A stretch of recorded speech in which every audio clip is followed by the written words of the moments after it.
All right, welcome to this technical explainer.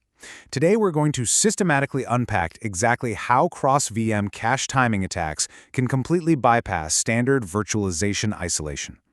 If you're stepping into the world of cloud infrastructure, or even if you've been around a while, understanding the microarchitectural flaws hiding in your environment isn't just some nice-to-have bonus knowledge, it's an absolute necessity. So, let's dive right into this. As junior cloud platform administrators, you really have to ask yourself a tough question. Are the default settings you rely on every day prioritizing convenience or genuine data security? We tend to assume that simply spinning up a virtual machine guarantees total isolation from other tenants sitting on the very same physical server. But as we're going to see through the lens of some fascinating recent security research, those out-of-the-box configurations often contain hidden vulnerabilities. And attackers, well, they can absolutely exploit them to peer right across that virtual boundary. Here's a quick look at the roadmap for this briefing. We're covering 1. The cloud security threat. 2. Hardware and shared memory. 3. Page deduplication vulnerabilities. 4. The flush and reload attack lifecycle. 5. Interpreting cache timing data. And finally, 6. Mitigating cross-VM side channels. Section 1. The cloud security threat and vulnerable defaults. Let's start by looking at a baseline environment so we can understand how easily these attacks happen in the real world. Okay, picture this. A team of security researchers aiming to actively improve cloud security built an attack lab. But they didn't use some crazy custom-built setup. They used a standard, out-of-the-box configuration. We're talking Ubuntu LTS version 16.04.1 and the QEMU KVM hypervisor version 2.6.2. And what's absolutely vital to note here? They didn't install a single piece of extra security software. Plus, a built-in feature called Kernel Same Page Merging, or KSM, was just left active by default.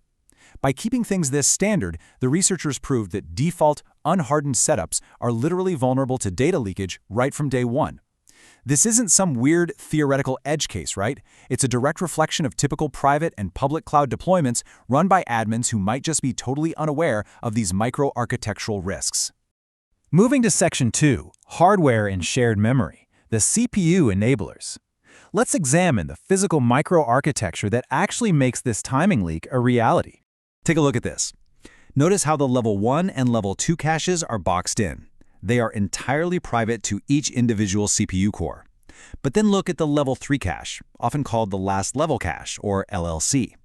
That one is shared across all the cores on the entire CPU. Now, this architectural choice was designed purely for speed, but it inadvertently creates a massive pathway for vulnerabilities. Because this cache is what we call inclusive, it acts as a shared superset for all the memory found in those higher-level private caches. Meaning, if data is evicted from this shared Level 3 cache, the CPU automatically kicks it out of the private Level 1 and Level 2 cache as well. It's a domino effect. And this specific architecture allows an attacker on one VM to manipulate and monitor the shared cache of a completely separate VM. But to exploit that shared cache, an attacker needs a stopwatch, an incredibly precise one. And that's where the RTDSC instruction comes into play. It's a high-resolution CPU timing instruction that simply returns the exact number of clock cycles that have passed since the processor was last reset. We're talking about measuring time in tiny fractions of a nanosecond here. This is the foundational measurement required for a cache timing side channel. While developers normally use it for fine-grained synchronization, like in audio or video processing, attackers abuse this specific instruction to measure exact memory access times down to the individual clock cycle. All right, Section 3. Page deduplication vulnerabilities and breaking isolation. We've talked hardware, now we have to address the hypervisor's software flaw bridging the gap between these isolated VMs. What's really interesting here is how the virtualization software essentially undermines its own security. To save precious RAM, hypervisor features like kernel same page merging continuously scan different virtual machines, looking for identical memory pages. And when it finds them, it reclaims the duplicates and merges them into a single shared physical copy in the main memory. It then points all the VMs to that one shared location. Now, yeah, that is incredibly efficient for saving memory space when you're running a bunch of similar VMs.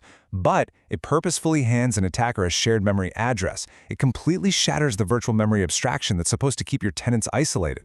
Let's compare these two states head-to-head. With deduplication enabled, sure, you get high memory efficiency. But it creates a shared memory address that breaks VM isolation, leaving you wide open to side-channel attacks. On the flip side, Disabling it ensures strict, secure segregation, but at the cost of much higher RAM usage. As a cloud admin, you're essentially making a trade. You're trading security for a slightly lighter memory footprint. Section 4. The Flush and Reload Attack Lifecycle. With the hardware and software vulnerabilities established, let's map out the exact sequence of this attack. Here is the step-by-step lifecycle of a flush and reload attack. It goes like this. Step 1 is setup. The attacker ensures their malicious VM is co-located on the exact same physical hardware as their target victim. Step 2 is the flush. The attacker systematically flushes a targeted shared memory address entirely out of the last level cache.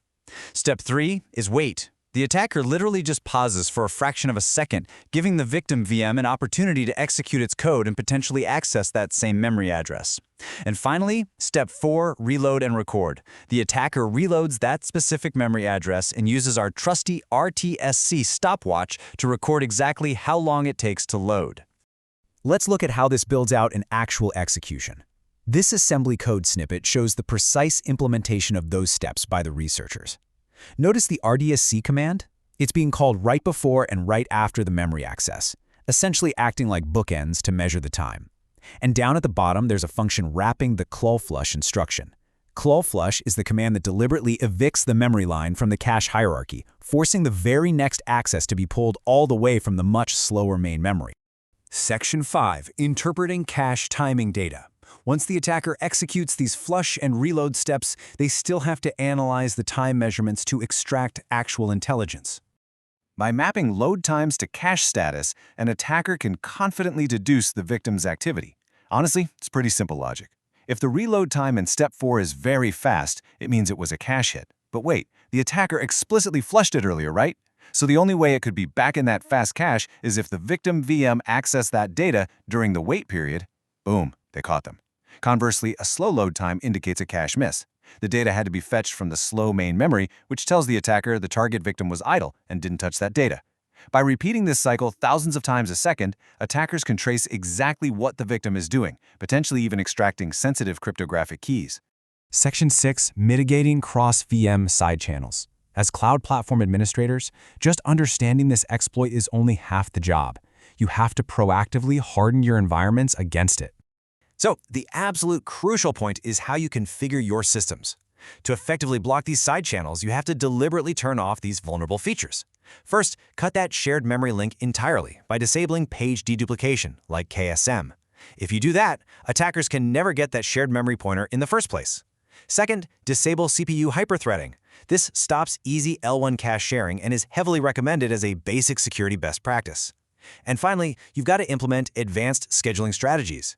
By rigidly isolating your CPU resources, you can guarantee that different, untrusted tenants are never scheduled on cores that share the same cache at the exact same time. This severely limits the window for any of these timing leaks to occur.